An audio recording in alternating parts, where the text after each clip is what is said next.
গেলেন, দুইটা গোলাম আসছে। কয়টা গোলাম? দুইটা গোলাম আসছে। বিশ্বনবী বললেন, তোমার যাকে পছন্দ হয় বেছে নাও। এই জবাবটাই হলো আমার আলোচ্য বিষয়ের মূল পয়েন্ট। আবুল হাইসাম বিন তাইয়িহান নামটা মনে করে রাখুন।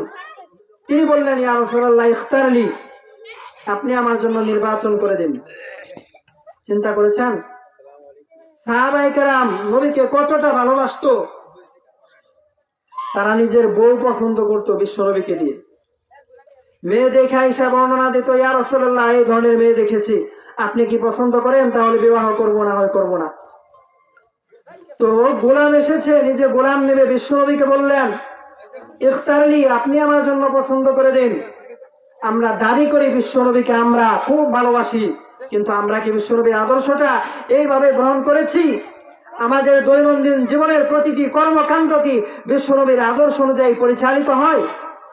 আমরা কি সব জায়গায় বিশ্বনবীকে প্রায়োরিটি দেই কিনা? তাহলে আমরা কিভাবে ঘুষ খাই, সুদ খাই, দুর্নীতি করি, চাঁদাবাজি করি, অন্যায় করি, মিথ্যা বলি? কোন মুসলমান যখন বিশ্বনবীকে ভালোবাসবে তখন সে কোনো ধরনের অন্যায় করতে পারে না।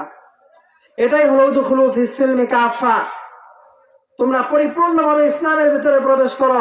এর মানে হলো পরিপূর্ণভাবে বিশ্বনবীকে ভালোবাসো, পরিপূর্ণভাবে বিশ্বনবীর আদর্শকে অনুসরণ করো।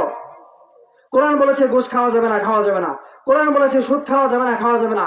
কোরআন বলেছে দুর্নীতি করা যাবে না, যাবে না।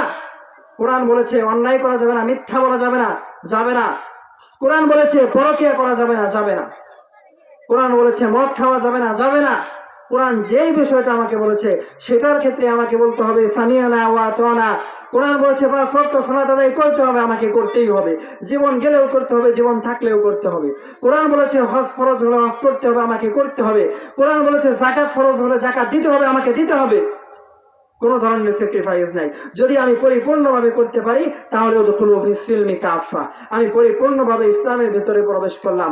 তাহলে আমার জন্য জান্নাত, তাহলে আমার জন্য হাউজে কাউসারের পানি, আমার জন্য বিশ্বনবীর সুপারিশ। এর বিপরীতে মনে রাখুন মুসলমান, মুক্তির কোনো উপায় নাই।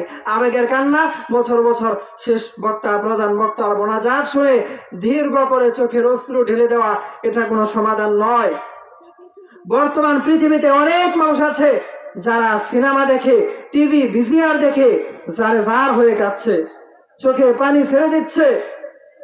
যদি আপনার ইসলাম আপনাকে কোরআন অনুসরণ করাতে না পারে, আপনার ইসলাম যদি আপনাকে বিশ্বনবীর আদর্শ অনুসরণ করাতে না পারে, আপনার ইসলাম যদি আপনাকে সলাতের দিকে নিতে না পারে, যাকাতের দিকে নিতে না পারে, ইসলামিক চিন্তা করতে, ইসলামিক চিন্তা এবং চেতনার দিকে আনতে না পারে, তাহলে এই ইসলাম দিয়ে আপনার কোনো কাজ হবে না, এই আবেগ দিয়ে আপনার কোনো কাজ হবে না।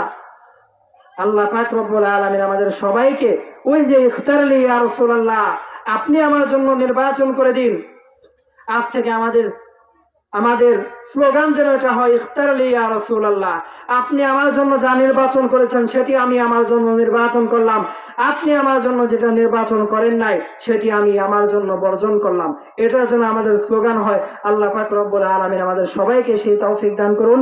আসসালামু আলাইকুম ওয়া রাহমাতুল্লাহি ওয়া বারাকাতুহু।